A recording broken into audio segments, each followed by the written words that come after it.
Alright, update for Universal Markets, UMA. So we're really at decision time right now. Our last line in the sand, in my opinion, is 770. In the last video I made for this, we were somewhere around about here. I think I made my first video for this where I put this red line at 11.15, and I said, in my personal opinion, I think we have topped out here, and if we haven't topped out, I believe we'd only do something like this and maybe come up, maybe another 20-40% or so. But in my opinion, like I said, as long as we do hold the 618 in the short term, the market structure is still bullish. We do have like a tiny little bull flag here, or like a bull pennant. I won't draw it because I don't think it's too significant. But what I do think is significant is that the RSI looks like it's topped out to me. So there were a few reasons I said in my last few videos why I do think this is topped out. The number one reason is basically every time we come back here, every time apart from... No, actually, so every time we top out above 70 and then come back below 70, it is always the top apart from this one time. This was the only time where we came down to 60 and then continued to break through the 70 region again. Every other time you can see we topped out.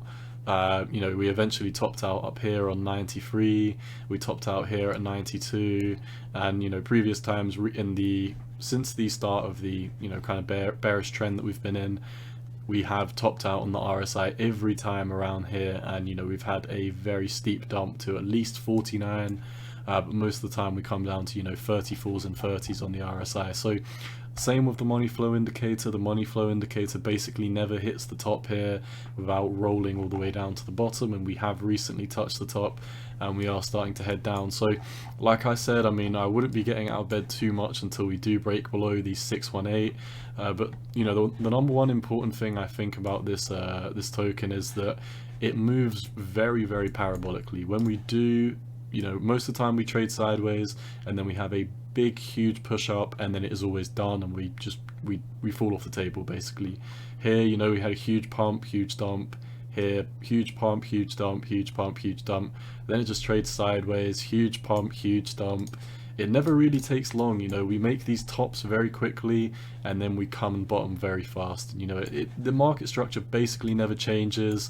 It's not the same in every scenario, but it definitely rhymes. We have these big parabolic pumps and then we fall off the table and start coming down. So we do have a multitude of points where we could bottom.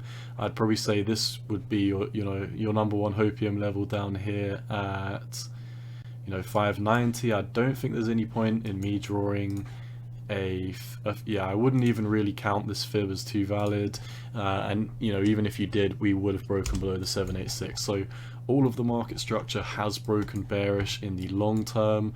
Like I said, in the short term though, this micro fib here at 770 is your last line in the sand. So if I am wrong and we are going to continue going up, a pump like this, which in my opinion is not too likely, we would need to hold 769. The second we do lose 769, in my opinion, I think we would be coming down at least to backtest these lows down here, which is a 43% drop. And that 43% drop, in my opinion, would line up with these big RSI and MFI, which if you don't know is the money flow indicator drops that we've basically seen with at least a 90% accuracy. The last thing I want to touch on is every time we do have these big spikes in volume, it is almost always a local top before we do start falling off the table. So every single time without fail, there hasn't been one time where we have put in massive volume like this and then we haven't rolled off the table to at least start coming down. In this scenario we had about a 25% dump, and that was your best case scenario. And to be fair, the volume wasn't too prominent here, so at least it has 100% accuracy of dumping whenever we do reach volume overextensions all the way over here. So that's pretty much all I see. Keep your eyes on 769.